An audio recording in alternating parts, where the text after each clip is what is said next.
Os militares com mandato no Congresso disseram à CNN que temem uma espécie de revanchismo na proposta que foi idealizada pelo governo federal para barrar as Forças Armadas na política. Os parlamentares da base do governo defendem a proposta para desmilitarizar a política. É uma repercussão do texto que vai ser encaminhado ao Congresso Nacional ainda e que a Gabriela Prado, a nossa repórter, dona dessa apuração, traz agora em detalhes. Gabi, inclusive os ministros Alexandre Padilha, das Relações Institucionais e da Defesa, o Múcio Monteiro, estão neste momento reunidos discutindo os últimos detalhes desse texto. É contigo. Exatamente, Tainá. Boa tarde a você, a Uribe, a todos que nos acompanham. Olha, todo mundo chegou pontualmente aqui para essa reunião que estava marcada para as 2h30 da tarde. Nessa portaria que está atrás de mim passou Jacques Wagner, líder do governo no Senado, Otto Alencar, senador, e também o ministro Alexandre Padilha. Eles estão reunidos agora com o ministro da Defesa, José Múcio. O tema tratado hoje é essa possível proposta, essa PEC, que vai ser feita para que os militares sejam vedados de concorrer a cargo se eles estiverem na ativa e também de tomarem posse em cargos do primeiro escalão do governo. Vou adiantar o que acabaram de falar aqui Otto Alencar e Jacques Wagner. Jacques Wagner disse o seguinte, que essa proposta não deve, é muito difícil ela começar a valer já para o ano que vem. Ele não acredita que haja uma aprovação nas duas casas até outubro, porque precisava ser um ano antes das eleições para valer para o ano que vem. Ele disse que isso não está no radar neste momento. Líder do PT no Senado falou isso agora há pouco. Otto Alencar, que a Thaís Arbex trouxe, que é um possível relator para essa PEC, veio aqui e o senador Randolfo Rodrigues a gente não viu chegar. Eu confirmei com a assessoria que ele não está participando da reunião, ele também estava previsto.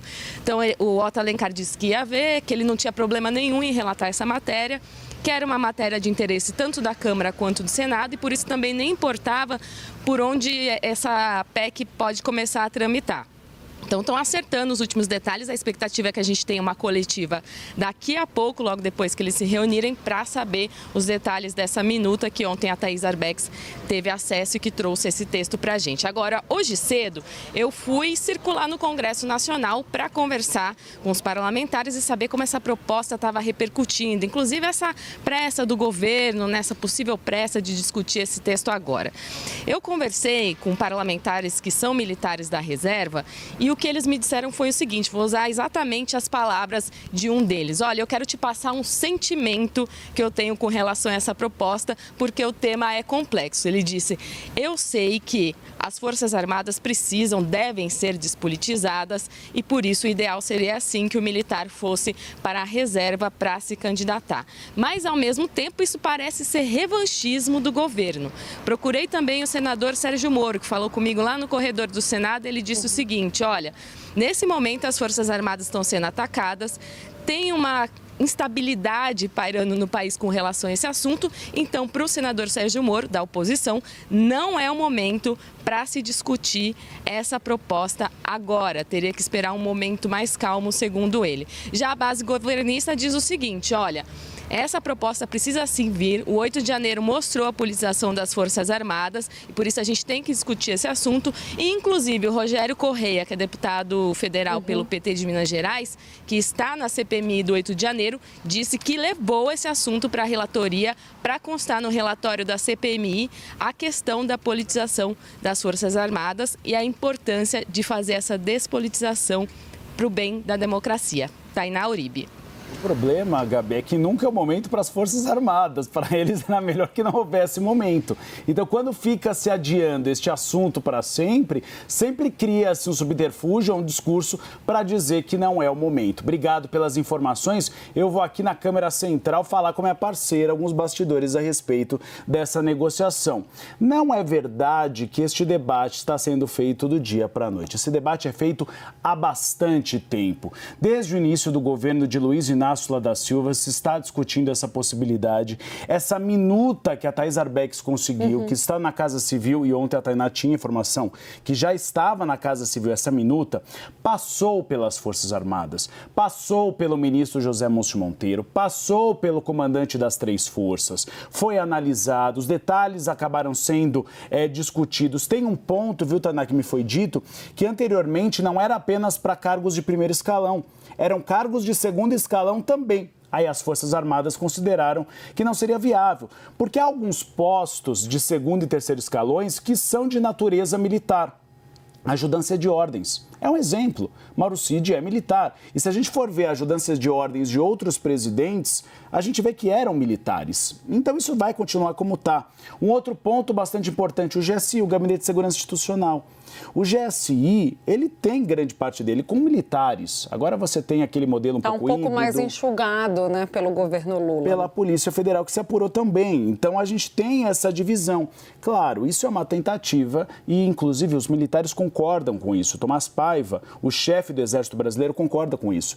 Que houve uma contaminação da imagem. Nós nunca tivemos tantos militares em cargos ministeriais na nossa história. O governo de Jair Bolsonaro teve mais militares no primeiro escalão do que, por exemplo, os governos da ditadura militar.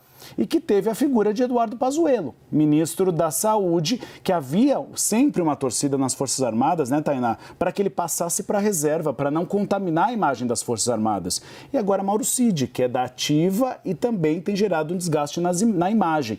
Então é um assunto que está sendo muito discutido, mas aí a Gabi traz a informação, realmente é uma resistência para que se aprove até o dia 6 de outubro para valer para as eleições do ano que vem. E é um projeto que começa sendo relatado ali no Senado, né, onde há uma maioria de oposição. Por isso, a Gabriela já traz para a gente qual é o clima. Veja que até quando ela conversa com gente que é da base do governo, não há um sentimento de tanto entusiasmo assim. Por quê?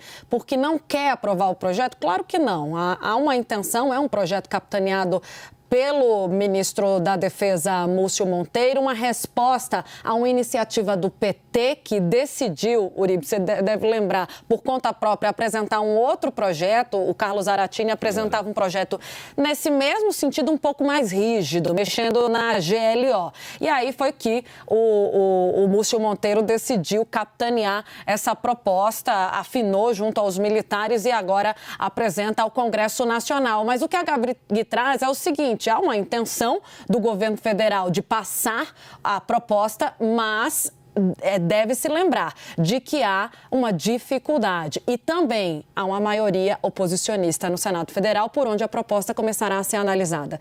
Deixa eu chamar os nossos analistas para a gente alongar um pouco mais essa discussão que é tão importante, que está em evidência. Yuri Pita, você está aí, eu não posso deixar você de fora dessa discussão, deve ter ouvido muita gente também tratar desse assunto. Qual é o sentimento do governo e da oposição em relação à chegada dessa proposta no Congresso? Ô, Tainá, vou pegar um gancho que a Gabriela Prado trouxe aí pra gente, dessa sensação que os setores da oposição veem de revanchismo, e trazer um outro elemento para jogar mais tempero nesse caldo que de fato vai ser bastante apimentado. Por quê? Na entrevista que a gente fez com o Valdemar Costa Neto, eu fiz menção a esta resolução que o Diretório Nacional do PT divulgou hoje. O que é esse documento? É um documento discutido pela cúpula do partido, pelos seus principais dirigentes e integrantes do Diretório Nacional, pouco mais de 100 pessoas. E num dos parágrafos desse trecho, eles fazem menção direta à questão dos militares. Foi um dos trechos, inclusive, que causou mais debate entre os dirigentes do PT. Acho que a gente tem uma reprodução para mostrar na tela. Eu vou olhar aqui para o celular para ler ipsis literis o que dizem os dirigentes do PT. Também é urgente uma tomada de posição contundente em relação ao papel dos militares em nossa democracia, demilitando suas funções ao que está previsto na Constituição. Vai muito em linha com essa discussão dessa PEC, mas vai mais. O comprovado envolvimento de oficiais graduados, ex-comandantes, bem como policiais militares e outros membros das Forças Armadas na sustentação da tentativa de golpe em 8 de janeiro não permite leniência. A punição exemplar dos golpistas, inclusive no âmbito militar e, quando comprovado, de oficiais de alta patente, é essencial para impedir que se volte a articular contra a democracia. Ou seja, um texto bastante duro que causou muita discussão dentro do Diretório Nacional do PT e que talvez acirra ainda mais os ânimos para a discussão desta PEC que o governo tenta fazer de uma forma um pouco mais meio termo, digamos assim, um pouco mais equilibrada.